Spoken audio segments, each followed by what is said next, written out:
we'll be speaking about Parshat Lech Lecha, specifically about Avram or Avraham, the father of our people, Avram Avinu, Alav Shalom. So our question is this: what was Avraham's chiddush to the world? What was his novelty? What did he bring and introduce to the world? And therefore, what did Judaism introduce to the world? Now, if you were to ask most people, even most Jews, by the way, the answer would be, what kind of question is that? He introduced monotheism. And Rabbi Tatz, in Letters to a Buddhist Jew, goes to say, that's actually not true. That's a misnomer. Avram did not introduce the idea of monotheism. What? How could he say that? Of course that's what Avram introduced. That's what he's famous for. So Rabbi Tatz presents a few findings, either alluded to or I think explicitly said in a Chumash, that, for example, when Yaakov was running away from Esav, right, after he had taken the blessings, he actually went to go study at a yeshiva of Shem and Ever. Now Shem was one of Noach's sons, right, one of his 3 sons. Now Shem and his great-grandson Lot opened a yeshiva on a mountaintop and began to teach legitimate, real Torah of the one God. So we see that if Yaakov learned there, and Shem had preceded Avram by many generations, then clearly the idea of one God was at least known about on earth. That wasn't a novelty. This was known. And another allusion to the legitimacy of Shem was when Rivka was actually pregnant with Esav and Yaakov, right? They were kind of turning around in her belly. She didn't know what's going on. So she actually went to go consult Shem as a Navi, who was a prophet, to ask what was going on. So if she consulted Shem, he must have been legitimate. How could you be legitimate back then? I mean, to Rivka Imenu was if you were a monotheist, if you believed in one God and you were teaching the legitimate Torah.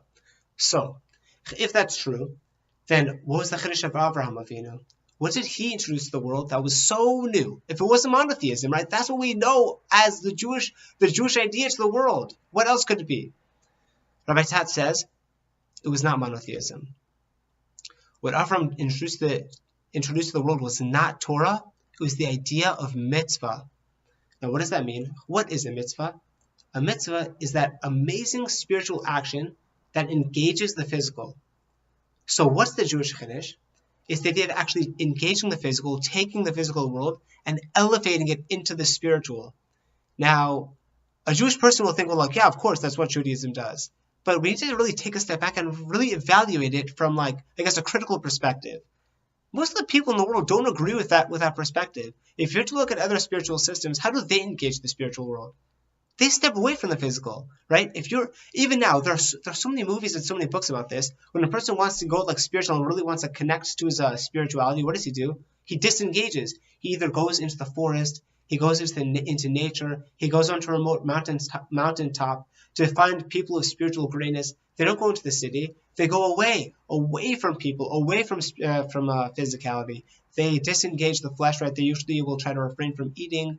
At least, maybe not totally, but at least abstain in some way. They'll remain celibate. They'll stay away from women. They'll wear simpler clothing. They'll try to reduce their physical pleasures and pursuits.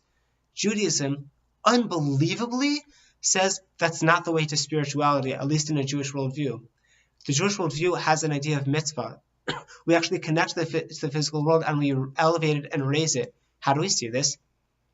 Look at the way we relate to wine, right? Alcohol, after all, like, what happens when you get drunk? Effectively, when you get drunk is you're effectively turning off your brain, you're turning off your mind, and you just become like an overemphasized like physical body, effectively, because you've turned off your brain.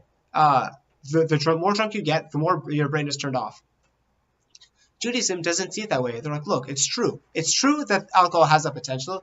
We use that potential in Kiddush on Friday night, right, to sanctify the Shabbat day. We also use it at a Brit Milah, right? When we take a newborn baby boy and we enter him into the covenant of Avraham, right? We do that through wine.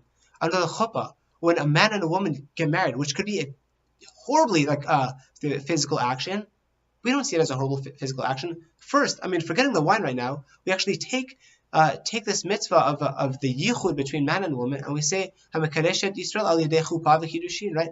Who's Mekadesh, who sanctifies the Jewish people through chuppah and kiddushin, who sanctifies us through marriage. So we actually engage that physical pursuit, that physical pleasure, and we sanctify it, and that's how we actually relate to God. That's amazing. That's so too. We actually What do you do a chuppah with? You do it with a glass of wine. You also engage alcohol, and you raise it into the spiritual realm. And that's true with all the mitzvahs. Think of any mitzvah. We just stepped out of Sukkot, right? On Sukkot, you have to dwell in a sukkah, right? Which is a physical action, right? You can't just think about it. You actually have to do it. You have to take lulav and etrog, right? The arba minim. On Rosh Hashanah, you have to blow the shofar. On Pesach, you have to eat matzahs.